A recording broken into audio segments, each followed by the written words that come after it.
అందరికీ నమస్కారం. Thanks lot. అందరూ చెప్పినట్టే నేను చెప్తానండి. నిన్ను కోరి it's a beautiful journey, a very special journey in my life అని చెప్పచ్చు. సరైనోడు తర్వాత నేను అటుపక్క తమిళ సినిమాలు చేస్తున్నప్పుడు చాలా కథలు వినటం జరిగిందండి. తెలుగులో సినిమా చేయాలి, స్ట్రైట్ ఫిల్మ్స్ చేయాలని చెప్పి. రోజు కథ విని ఇంటికి వస్తాను, డాడీ ఏంట్రా అని అడుగుతారు. లేదు డాడీ అంటాను.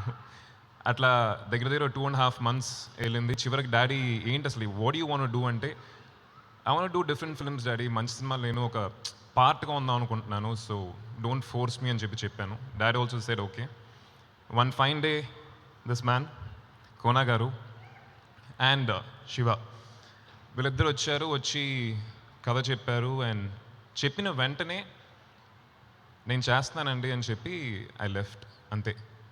డాడ్ వాజ్ షాక్డ్, కోనా గారు వాజ్ షాక్డ్. ఎందుకంటే ఇట్స్ అన్ అన్టోల్డ్ స్టోరీ అండి.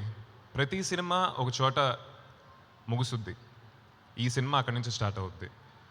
It's a beautiful journey. అందరం కలిసి శాన్ ఫ్రాన్సిస్కోలో ఒక 40 days షూటింగ్కి వెళ్ళాం. ఫ్లైట్లో వెళ్ళేప్పుడు అందరం కలిసి ఒకే ఫ్లైట్లో వెళ్ళాం. అప్పుడు ఎవరు నాకు అంత క్లోజ్ కాదు, హాయ్ అంటే హాయ్ అంతే.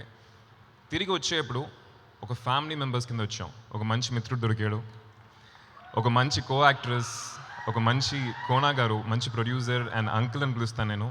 అండ్ అదే దానయ్య గారు అండ్ మంచి director and Karthik. All these people నాకేదో ఇది సినిమా లాగా అనిపించలేదండి, నా ఫ్యామిలీ లాగా అనిపిస్తుంది. నివేత చెప్పినట్టు everybody feels the same. It's a beautiful movie and a beautiful team.